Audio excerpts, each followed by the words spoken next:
Hello everyone, very warm welcome to Gurmantra Academy. I hope you guys are doing well and fine. I am Arpit Trivedi, your educator, and here I am with another GATE Zoology previous year question solution video of year 2014. So in this video, I'll be discussing about the previous year question solution of year 2014, and you guys know what you have to do. You have to take this session as practice session, and you have to pen down the answer that you think according to you are correct, and at the end of the session what you guys have is your score that you are getting according to your preparation. So let's begin with the very first question. Small geographic areas with high concentration of endemic species and the large number of endangered and threatened species are known as biodiversity hotspot. ऐसी जगह जहाँ पे बहुत सारी species ऐसी पाई जाती हैं जो कि सिर्फ वहीं मिलती हैं और काफ़ी ज़्यादा बड़े नंबर में इंडेंजर्ड और थ्रेटेड स्पीशीज मिलती हैं, उसको हम बायोडाइवर्सिटी हॉटस्पॉट कहते हैं। Which one of the following animals has osculum as excretory structure? As simple sponge, इस तरीके का स्ट्रक्चर रहता है ऐसा, और यहाँ पे चारों तरफ से पोर रहते हैं जिसको हम ऑस्टियम कहते हैं, और उन पोर्स से वाटर अंदर आता है और अल्टीमेटली इस एंड से बाहर जाता है जिसको हम ऑस्कुलम कहते हैं। Okay, then during development of which one of the following organisms bilateral meroblastic cleavage is found? Bilateral meroblastic cleavage हमको किस में देखने को मिलती है? So basically bilateral meroblastic cleavage is found in mollusc. देन the mitochondrion is not considered as a part of endomembrane system on account of which one of the following reason? Mitochondria को हम एंडोमेम्ब्रेन सिस्टम का part क्यों नहीं मानते? Endomembrane system में क्या क्या आता है? एंडोप्लाज्मिक रेटिकुलम आता है, गोल्जी कॉम्प्लेक्स आता है।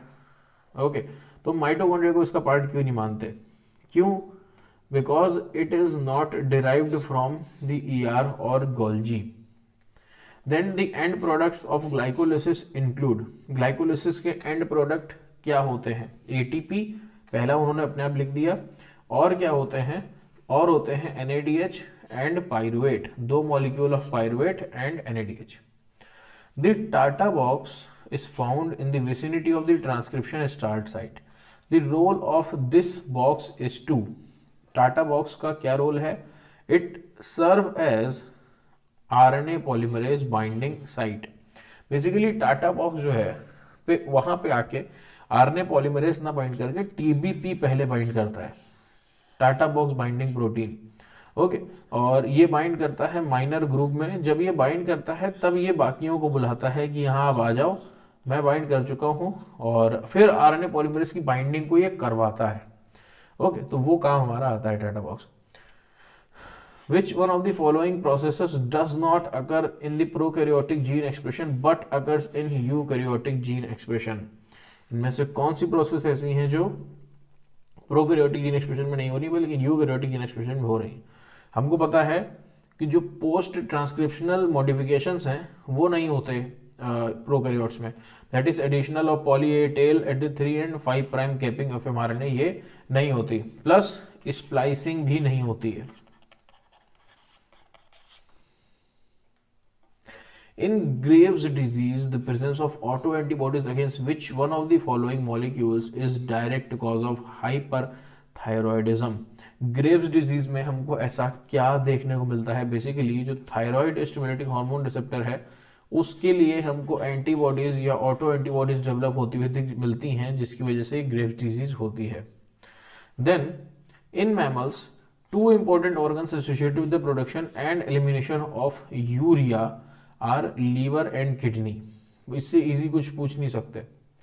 सम endocrine glands produce hormones that stimulate function of other endocrine glands, ठीक है। Which one of the following hormones specifically acts to increase the secretion of other hormones? इनमें से कौन सा हार्मोन ऐसा है जो कि दूसरे हार्मोन के सिंथेसिस को बढ़ाता है? That is ACTH, that is adrenocorticotropic hormone. In the recombination frequency, if the recombination frequency frequent X and Y loci is 12, X and Z is 4, Y and Z is 8, then the order of the loci। जाहिर सी बात है recombination frequency जितनी ज़्यादा होगी दो लसाई के बीच में वो जीन उतने ही पास होंगे, ठीक है। तो X और Z अगर हम देखें तो कितना है यहाँ पे 4, है ना, y और z देखें तो वो है 8, और x और y देखें तो वो है 12। जब हम लोग ये सॉल्व कर रहे थे, मतलब जब हम लोग इसके बारे में पढ़ रहे थे, तो हम लोगों ने एक ट्रिक सीखी थी कि जो सबसे दूर हो, मतलब जिनकी फ्रीक्वेंसी, रिकॉम्बिनेशन फ्रीक्वेंसी सबसे ज़्यादा हो, आप सबको उनको पहले, सबसे पहले एक दूसरे से एक कॉर्नर पे रख दो। तो एक्स वाई को आप कॉर्नर पे रख दो। कॉर्नर पे रखने के बाद आप देखोगे कि एक्स से जेड अगर हम 4 सेंटीमॉर्गन दूर रखते हैं तो वो खुद ब खुद 8 सेंटीमॉर्गन दूर हमको मिल जाएगा वाई से। ओके, तो एक्स जेड वाई जो है, यानी कि ऑप्शन सी हमारे सामने निकल के आ जाएगा सही। फिर आप एक क्रॉस करा रहे हो किसके बीच में, white eyed miniature winged female, red eyed normal winged male. Drosophila का आपको F1 क्रॉस कराते हुए आगे बढ़ते हो आप, फिर आपको क्या मिलता है, white eyed miniature winged male fly 95, white eyed normal winged 102, red eyed miniature winged 226, red eyed normal wings 202, white eyed miniature winged in F2 generation. Question देखने में बहुत कठिन लग रहा है, बहुत ही ईजी। सबसे पहले तो आप क्या करोगे, सारे जोड़ लोगे, 95 प्लस 102 प्लस 226 प्लस 202, तो ये आ जाएगा 625। तो टोटल प्रोजेनी आपके पास निकल के आ जाएगी। ठीक, सबसे पहले भी ये काम करेगा। आपसे पूछा है रिकॉम्बिनेशन दो जीन्स के बीच में। फिर आप देखोगे कि पेरेंट के अलावा रिकॉम्बिनेंट्स हमको कितने देखने को मिल रहे हैं नंबर में। तो जाहिर सी बात है कि यहाँ पे रिकॉम्बिनेंट्स अगर हम देखें तो वो मिल रहे हैं हमको 102 कौन से, रेड आइट मिनिएचर विंग्ड, और हमको देखने को मिल रहे हैं 202 वाइट आइड मिनिएचर विंग्ड। तो 102 प्लस 202 डिवाइड बाय 625, ये रिकॉम्बिनेशन फ्रीक्वेंसी हम लोग निकाल रहे हैं, into 100, it would become 304 by 625 into 100 equals to 48.64। तो 48.64 की अगर हम बात करेंगे यहाँ पे, so the correct option goes with C। A green fluorescence protein GFP encoding gene is fused to a gene encoding a specific protein for expression in cells. What is the advantage of using GFP over staining cells with fluorescently labeled antibodies that bind to the target protein? Okay, that bind to the target protein. तो अगर हम देखें तो it basically allows tracking the location of the protein in the living cell while staining usually requires fixation of cell। अगर आपको living cell में किसी protein को ट्रैक करना है तो आप GFP की तरफ जाओगे, जो कि बता देगा कि वो प्रोटीन किस लोकेशन पे है, जो कि हम नहीं कर सकते अगर हम फिक्स करते हैं उसको। तो a new born was accidentally given a drug that destroys the thymus. एक न्यू बॉर्न बेबी है, उसको ऐसी ड्रग मिली जिसकी वजह से उसका थाइमस डिस्ट्रॉय हो गया। विच one of the following would be most likely the outcome, इनमें से क्या हमको सबसे ज्यादा देखने को मिल सकता है, and that would be inability to differentiate to mature T cell, क्योंकि टी सेल मैच्योरेशन और जो है वो थाइमस में ही होता है। One individual has a parasitic worm infection and another is responding to an allergen such as pollen. Which one of the following feature is common to both of them? एक individual है, उसे parasitic warm infection है, दूसरा है उसको वो एक respond कर रहा है एलर्जन के लिए, यानी कि उसके लिए एक एलर्जन है जो कि है पोलन, उसके लिए वो रिस्पॉन्ड कर रहा है। तो दोनों में हमें क्या चीज सेम मिलेगी, and that is increased level of IgE, क्योंकि Ig is related to the allergic reactions.